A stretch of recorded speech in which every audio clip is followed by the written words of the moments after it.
Halo, kembali lagi dengan saya Rama dari Financial Evolution.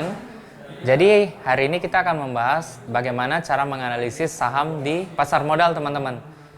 Agar kalian itu tidak beli saham itu istilahnya beli-beli aja atau coba-coba aja gitu teman-teman. Itulah yang menjadikan mindset di pasar modal itu adalah sebagai sebuah judi. Jadi kita benahi dulu mindset ini ya teman-teman. Judi itu adalah sebuah spekulasi teman-teman. Tidak hanya di saham, kalau kalian istilahnya beli tanah, beli bangunan dan lain-lain tanpa sebuah landasan, itu juga disebut sebagai dengan judi teman-teman. Apalagi kalau di saham kalian juga istilahnya menggunakan tebak-tebakan saja begitu untuk beli saham tanpa adanya analisis yang kuat, itu juga disebut judi teman-teman. Hari ini kita akan membahas dua teknis analisis dalam pasar modal teman-teman, yaitu adalah analisis fundamental dan yang kedua adalah analisis teknikal. Yang mana yang paling baik digunakan dalam analisis dalam saham? Nanti kita akan simak ya teman-teman. Jadi yang pertama kita kenalan dulu dengan yang namanya analisis fundamental teman-teman. Analisis fundamental itu adalah kalian menilai sebuah perusahaan berdasarkan base-nya atau dasar dari perusahaan tersebut, yaitu adalah dengan menggunakan laporan keuangan. Lalu yang kedua adalah dengan melihat nilai dari perusahaan tersebut teman-teman. Nah sekarang saya ingin tanya ke teman-teman, apa bedanya nilai dan harga? Silakan berpikir dulu 10 detik. Kalau kalian nggak bisa jawab, saya akan bantu jawab ya teman-teman. Jadi nilai itu adalah sebuah kualitas dalam perusahaan. Contoh, ada yang namanya nama baik, lalu yang kedua ada manajemen, yang ketiga adalah produk. Kalau nama baik sebuah perusahaan itu sudah bagus teman-teman, harga saham itu akan cenderung naik terus. Jadi usahakan kalau kalian mau beli sebuah investasi, terutama di saham, belilah perusahaan yang nama baiknya tinggi teman-teman. Jangan beli perusahaan yang nama baiknya buruk. Kalian tahulah perusahaan-perusahaan di pasar modal itu ada sekitar 600 perusahaan ya. Tidak semua perusahaan di pasar modal itu bernama baik yang baik lah teman-teman ya. Dan itu adalah fungsi dari analisis ini. Yang pertama harus tahu nama baik itu tadi ya teman-teman. Oke, yang kedua adalah dengan mengetahui manajemen perusahaan. Apakah perusahaan ini menjalankan sistem tata kelola perusahaan yang baik? Atau apakah dalam manajemen ini ada istilahnya fraud atau ada kejahatan? Jika ada hal seperti itu teman-teman, better kalian pindah aja ke saham yang lain. Cari yang manajemennya benar-benar mengutamakan prinsip GCG. Apa itu GCG? Nanti ada di bawah sini ya.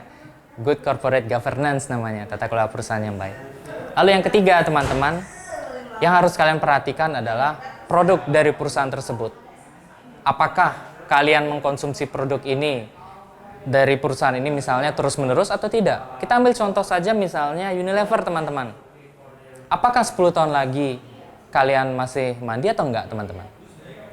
Saya rasa sih kita semua bahkan sampai akhir hayat kita pasti mandi teman-teman. Jadi belilah produk-produk yang istilahnya digunakan oleh masyarakat luas teman-teman ya. Jangan beli perusahaan yang kalian tidak ketahui siapa nama baiknya, lalu manajemennya seperti apa, lalu produknya seperti apa di masyarakat. Oke? Itu adalah analisis fundamental teman-teman. Yang nama baik, manajemen dan produk tadi. Lalu yang kedua, yang hal lain yang kalian bisa lihat dari analisis ini adalah analisis teknikal teman-teman. Analisis teknikal ini lebih cenderung ke kalian yang suka berhayal nih. Ini kaum rebahan cocok sebenarnya menggunakan analisis teknikal karena lebih cenderung ke menghayal. Jadi kalian akan yang pertama menggambar garis dulu, menganalisis yang namanya charting atau istilahnya di market sering disebut dengan candlestick.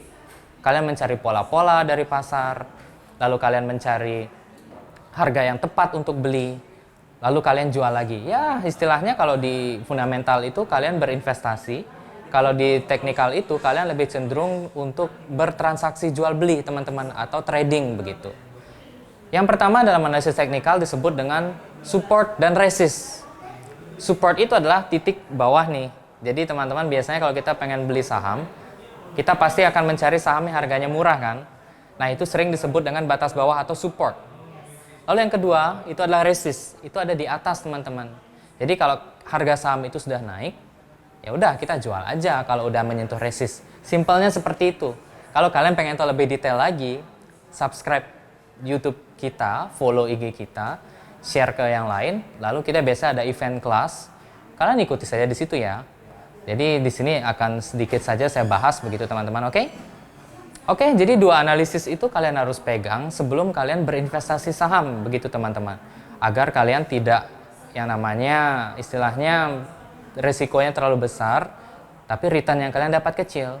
Jadi di sini kita belajar bagaimana meminimalisir resiko dan memaksimalkan keuntungan.